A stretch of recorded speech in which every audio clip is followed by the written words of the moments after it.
Luna or something like that, then that's positive long term. The other issue here is just technical, and just highlight. If you look at the long-term trend of Bitcoin, the trend is not broken at all. I mean, we had massive move downs in recent years. You know, remember from 2017, 20,000 went down to 3,500. And frankly, at this point, hitting 20,000 is, I had originally pegged this to be kind of September timeframe, because that is where the long-term trend gets. So to me, that was an interesting point of confluence. Now that we're here, the trend line is a little lower in terms of risk and rewards. I can see it maybe even going to 17,000. Listen, but as long as this trend holds, I think long-term it's totally fine. And that's why I link it to, we got to be aware of the stock correlation. And today you mentioned that CNBC interview we were talking about earlier. When I was kind of making a bear market rally case, although that's not confirmed yet at all either, because what we're seeing right now in stocks, this correction has been so pervasive, so deep, so fast. We're now seeing oversold readings, not general oversold readings, but signal charts that you only see at usually really rare lows, i.e. 2008, 2000 bear market. Doesn't mean a low is in, but it sets up for some sort of relief rally, especially going back to what I said with inflation possibly rolling over, then obviously sentiment can shift on a dime. So for me right now, at this point, what Bitcoin is at is actually interesting. It's actually the most oversold on a weekly basis we've ever seen either. And so if I take everything in context, I have to admit, given what's happened in equity prices so far this year, the worst start to stocks in since 1932. I mean, it's quite incredible. So in context of this, if you told me this at the beginning of the year, I would have thought probably Bitcoin would be down to 10 grand. It's not. It's actually in that sense holding up relatively well. And to 2017 highs is an interesting support level. So we'll see. Yeah, I think it's well, the two thoughts. One, a rational strategy is dollar cost averaging into scarce, desirable assets that someone that's more affluent and more informed than you will want to buy from you in a decade. So if I was trying to come up with a plan to manage through the chaos, like I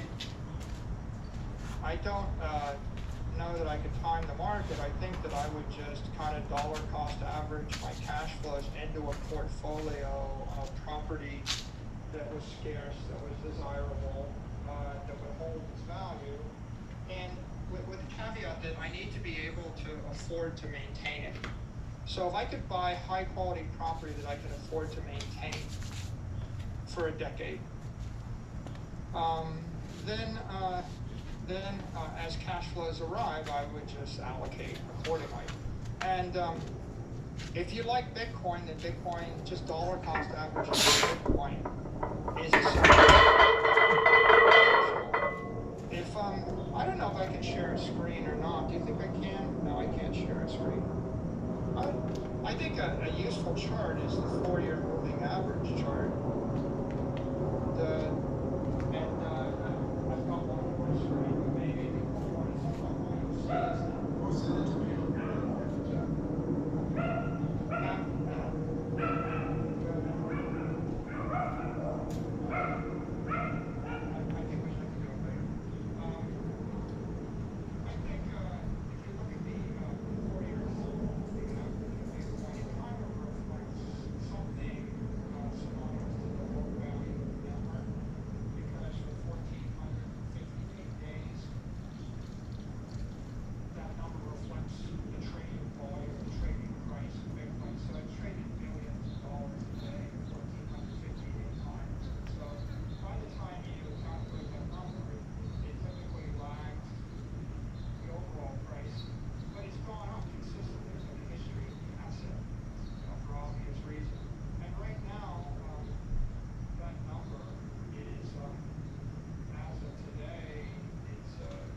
And if you're a dollar cost averager or a conservative Bitcoin investor, I think that you would look at that and think, yeah, I mean, well, for obvious reason, Bitcoin hasn't looked this cheap since March 20th of 2020.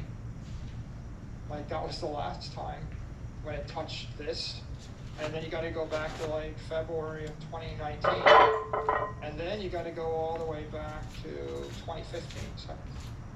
See, as a technician, that's kind of the data point I like to give, because you look for confluence. The more factors coincide in one area, the stronger it can be in terms of resistance or more support. So maybe this zone here from the 17 to 21,000 is a solid support zone.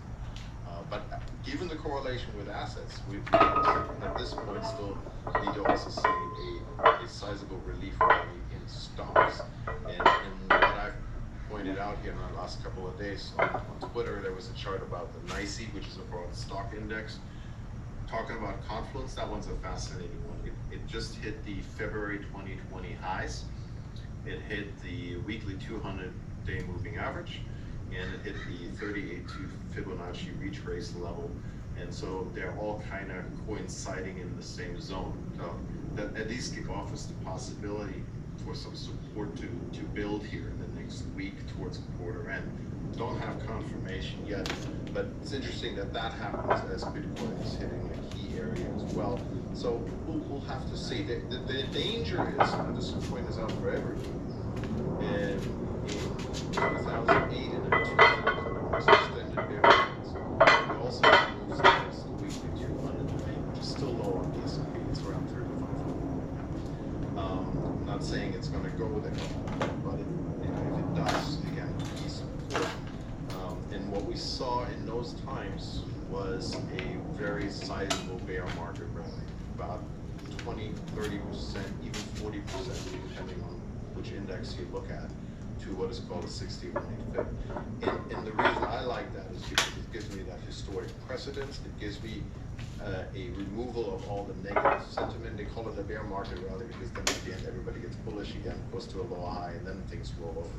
You know, to me that is the case if the Fed, frankly, completely misses the boat here in the sense that the economy is slowing down much faster than they're currently admitting, and then they keep raising rates into a recession. I mean, basically, as we know, all cycles end with Fed rate hikes. They've done that over and over and over. They raise right into a recession. But I've never seen them raise rates into a raging bear market with assets already down 20, 30, 40, 50%. They have never done that before. So I think we're a little bit in uncharted water here.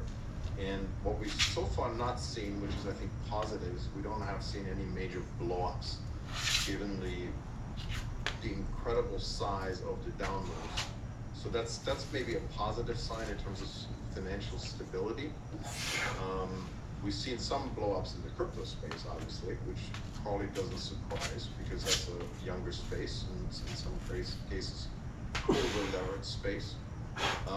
But I think where we are right now, going into July, we have an opportunity here to see asset prices improve. Whether that then turns out to be just a bear market rally that rolls over, I don't think anyone can predict right now. We need to see what happens on the economic front with inflation. But to your point again, for dollar cost averaging, that's kind of my view here. I'm usually trading up and down on stuff. Bitcoin for me, I said at the beginning of the year, is a long-term asset allocation, and I want to use weakness. So when people on Twitter say, "Oh, you're down on Bitcoin," so what? I don't care. At this point, I was just nibbling, and I'm starting to slowly build into that to get to a point where I'm comfortable with the size. So I have no problem with it in terms of the weakness. I think if you look at the near term, Bitcoin looks like a volatile risk asset in the near term. And if your time frame is near term, if it's a high frequency time frame, then you kind of got to trade Bitcoin like a high volatility risk asset, or amped up risk asset.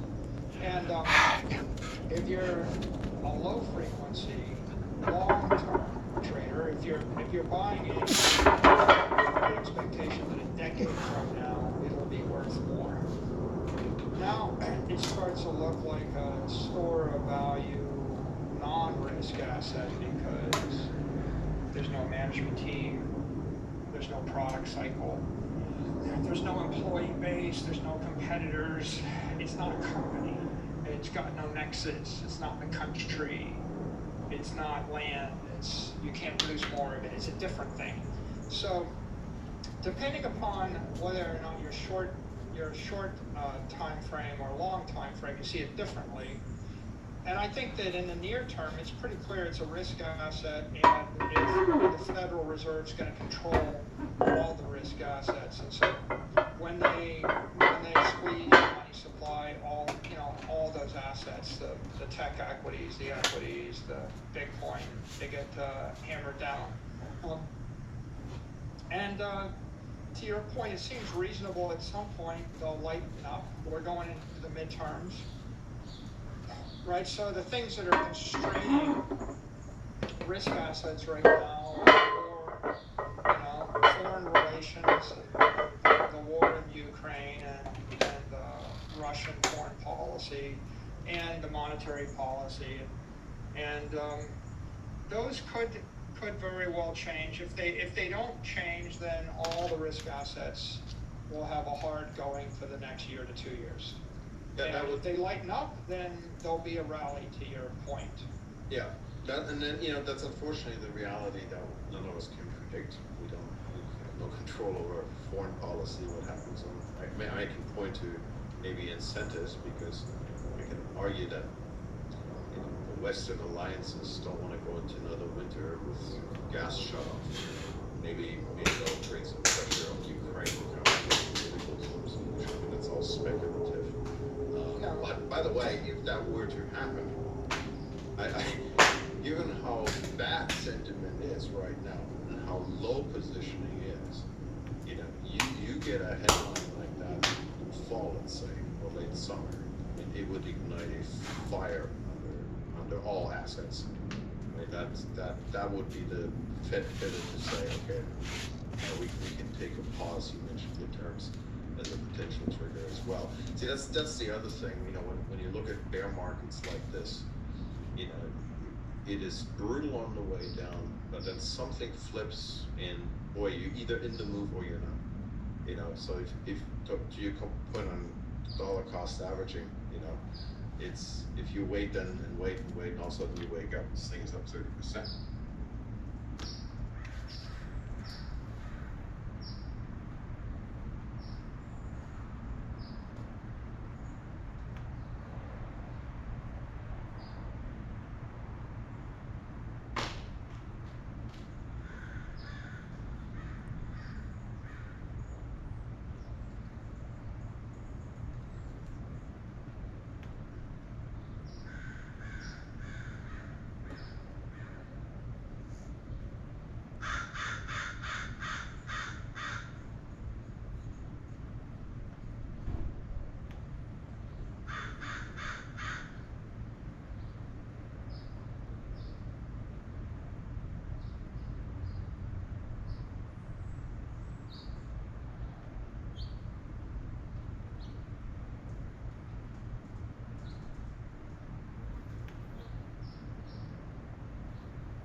giving us